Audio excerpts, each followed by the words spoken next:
evaluate where you are. Look at it, assess yourself. Assess yourself and assess the situation. What brought you there? What has brought you to this point? What did you learn from it? Are you learning anything, or are you doing it over and over and over again? Somebody said that insanity is doing the same thing in the same way, expecting a different outcome. Don't let this year be like last. And if last year was great, still don't let it be that way. Raise the standard. If your life is perfect and extraordinary, you darn well know you're not going to be happy unless you keep making it better. That's what makes us feel alive. It's not what we get that makes us happy. It's who we become and what we're able to give because we become more. If you want to begin to move, you've got to clear your mind of all the unnecessary luggage and baggage that's weighing us down. You're going to have people to do things to you. Things are going to happen to you. And the most important thing to do is to harness your will and let it go. And move so you can grow. So you can get on with your life. It doesn't matter about what happens to you. What matters is, what are you going to do about it? If there's anything that'll shift your life, that'll get you to thrive in a difficult situation, is take some massive action. Try something else. Change it, try it, move it. Progress equals happiness. If you can start to make progress, if you get yourself going, even if it's not perfect, if it doesn't work, you know what to do. Just change your approach. That doesn't work, change your approach. So often in life, people don't begin the journey because they're not quite sure what to do or how to do it right or how to do it perfect. You want to change your body? Get yourself moving. Don't wait for the perfect trainer. Just go out here and move. Put on your shoes and move and get momentum. I'm going to turn this situation around. I'm not going to sit back and moan and cry over what happened and what went wrong and who did what. I'm going to do something about this situation. The other thing is, take full responsibility for your life. Accept where you are and the responsibility that you're going to take yourself where you want to go. Someone said we have two primary choices in life. We can either accept conditions as they exist, or we can take the responsibility to change them. See, a lot of people want to exempt themselves from taking responsibility. All they want to do is talk about the problem. Every time you see them, they'll tell you their story over and over and over and over again. No. You want to take responsibility for your life. I got me here, I can get me out of this. And I'm getting out. I'm not going to be a volunteer victim. And so all you're looking for are new breakthroughs through practice and practice and practice. You'll get better and better and better. And there's still some things that will happen to you that will catch you on the blind side that you did not anticipate. You'll get knocked down, but you won't be knocked out. And so I say to you, it's possible you can live your dream. If it's becoming a diamond, if it's having more, if it's achieving more, if it's being a better father, being a better mother, whatever it is, overcoming addiction, changing our society, it's possible you can live your dream. It's necessary that you have a plan of action, that you're resilient, that you stick to, and you work with the system, that you work with people, that you give support, and that you be there for them, that you have the vision and never give up, that you become creative and relentless and keep on coming back again and again and again, and that it's you that you got to take personal responsibility to make it happen, and that it's hard. Easy is not an option. And when life knocked you down, jump back up and say, it's not over until I win. People and situations that upset you. See, there's some people that know just how to push your button. They know just what to say. But I'm not going to expend any energy arguing with anybody. Life is too short, ladies and gentlemen, and unpredictable. I don't want to spend my time arguing with anybody, so I avoid situations that will get me upset. I don't argue with people. Draw the line, ladies and gentlemen. There are certain things that we just go through life just taking, and at some point, you just got to draw the line and just say enough is enough. You got to do that with yourself. One negative stroke is 16 times more powerful than a positive stroke. And if you have people around you who are not sensitive to who you are, and the people that can hurt you the most, ladies and gentlemen, are the people that you love. They're the ones that you're vulnerable to. They're the ones that can get to you. And if they're insensitive, I don't care who they are.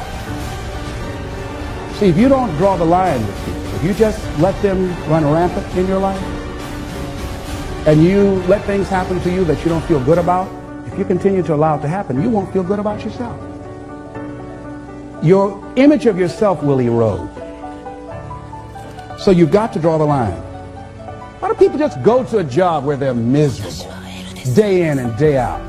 Why do people stay together and they're miserable, sleeping in separate rooms, or arguing, or the only thing they have in common is paying the bills? Don't talk, don't communicate, don't share anything together. Day in and day out, as short and unpredictable that life is, being mean to each other. Why do people do that? Known hells are preferable to strange heavens because it's familiar. See, life is rough, ladies and gentlemen. It's rough, and it's scary. It's scary growing. It's scary taking a chance. It's scary acting on your intuition, on your guts. It's scary. It's frightening.